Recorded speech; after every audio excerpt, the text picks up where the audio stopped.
welcome to Boardgames with Niramas. I'm Joseph and I'm here today with Racco to check out Hallertau, new game from Uwe Rosenberg and published by Lookout Games. And this is Uwe Rosenberg's next big farming simulator that we are really excited to get into. We love Agricola, Caverna, Fields of Arl. It feels like I'm missing something there, but there's a bunch of them. So let's see what's in this one. So we start off with the rulebook. And then a bunch of tokens. Let's check them out later. Some cards. We'll look at those later as well. Baggies. Love it when they include that. Scoring pad. Then we have the board. This is like the main board. This is where you go to do your worker placement actions. And it's an interesting system. First time you do it, you only need one worker, one cube. Then you need two, and then three. And then they will clear out each round depending on card draw. And nice artwork there on the back as well. I always appreciate when they do that. Then we have a huge pack. Well, that's the rest of the box with punch outs. So let's look through these. I guess we go from this side here. And I have seen a few playthroughs of this. I've seen everything that I could find on YouTube, really. So there is Slicker Drips. Tom has made playthrough of this. You can check that out. And Rado has as well. And, I'm going to make my solo playthrough coming up as well. I probably will do two videos. I'll do one with Draco for 2 players and one solo, so you get to see how it works in both cases. This is a playboard. So here we will have our fields, and it's like a crop rotation. So if you don't plant anything, then your fields improve. And if you do plant something, they will sort of go one step, get worse. Here's some tokens for, I guess these are for like basically different houses or like buildings and skills we have in our little town.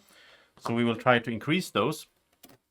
And here's our round board. So the game is 6 rounds and the sheep will move around. There's sheep in this game, which Draco is really happy for. Here we have the first player marker, this little rooster. Had one for Agricola as well that was like in 3D, but it got stolen. It's a sad story. Then we have the little treasure chest. Here we can collect our, what's it called? Diamonds, jewels, jewelry, something like that. Here's the actual little token to indicate how much we have of a certain jewels. I don't know what it's called.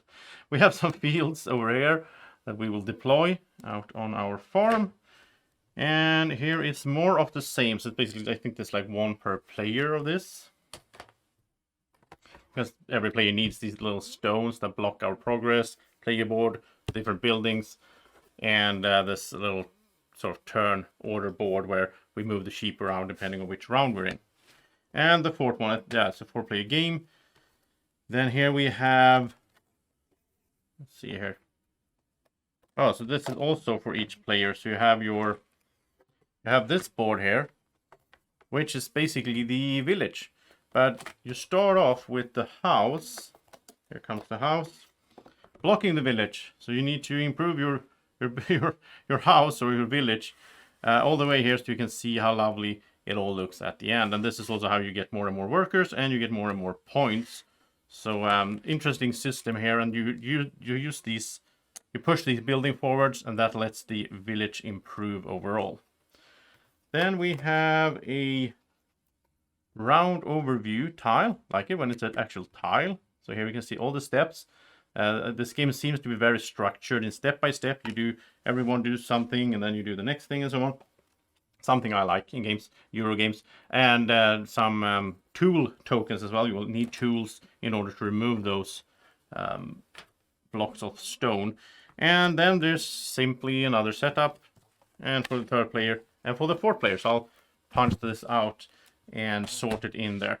Now let's take a look at all these lovely little meeples and so on. Well, it's not really meeples, I guess. It's food meeples, or like resource meeples. So we have brick, we have milk, we have, I think this is wool, and some pelts, some food. This looks nice. And then these are the workers, basically, worker cubes. And then they're all in the same color because it doesn't really matter, I guess, who placed where.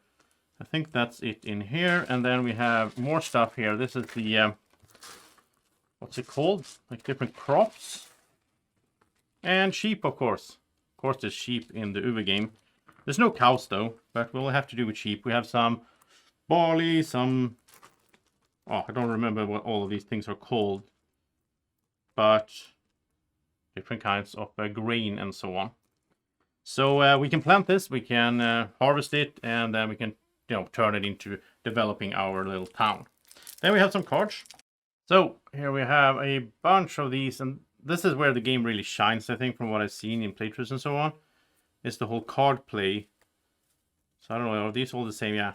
So these are basically small little, like almost like contracts or like small objectives that we need to complete. Like if we have exactly one empty field, then we can just, show this, and then we get the reward, which is to move the empty field into row 4, and then sow some, I think it's anything we want in there, and then we get a new card.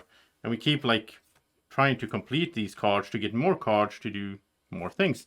Or like in this case, if we have 0, 10, 16, 23 crops of any type, we can get 0, 1, 2, 3 milk and a new card. And then some other cards here, there's different types of cards. Some other ones here have like, let's see if we can find one. Here's one that I can spend. Oh, that's not the one. Oh, all of these cards are just showing. Where's the spend stuff? Oh, here we go. If I spend 1, 2, 3 sheep because of this arrow here, then I get 1, 2, or 3 tools and 1, 2, or 3 new cards. So some cards are just, showing that you have something, and some are actually spending something in order to get a reward. And there's a lot of combo wombo stuff in here. You do one thing that leads to another, which is something I really like in games. Then we have, well, these are the cards that sort of determines which part of the board will get cleared in a, like quadrant cards. And then we have, here's some different types. So like if you have 6 food or meat, then you get this one here, which is an income. So like it's 6 points, but also every turn you will generate 1 meat. So that's also nice. You're sort of building an engine here. If you show that you have 5 jewelry, then you will start generating meat every turn. Then there's also these. Okay, so these are the, okay, here we go. Where are they? I've seen them in playthroughs, but I can't see them right now. There's some cards that basically just give you points. So here we go. So here's like, if you give up 4 tools, you get 6 points. If you show that you have 6 cards of the little hat symbol, because they are different, they have different symbols, then you get 6 points. So there's like end game or point scoring cards. 11 crops of the same type. You need to give them up, and then you get 10 points. So yeah, it looks really fun, and it looks like it scales very well depending on the player count. So I am excited to try this with Draco and then also solo, and I'll be back with videos of this very soon because Hallertau is something I'm really excited for. Hope you enjoyed this unboxing. If you did, press the thumbs up, the like button, and subscribe to the channel down there. Also click the little bell symbol so you will get notifications from YouTube when I post new videos like those playthroughs that are upcoming. Have a great evening, morning, or whenever you're watching. Take care. Bye bye.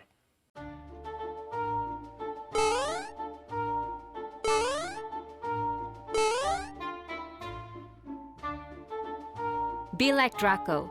Follow Board Games with Niramas on Facebook at BGW Niramas.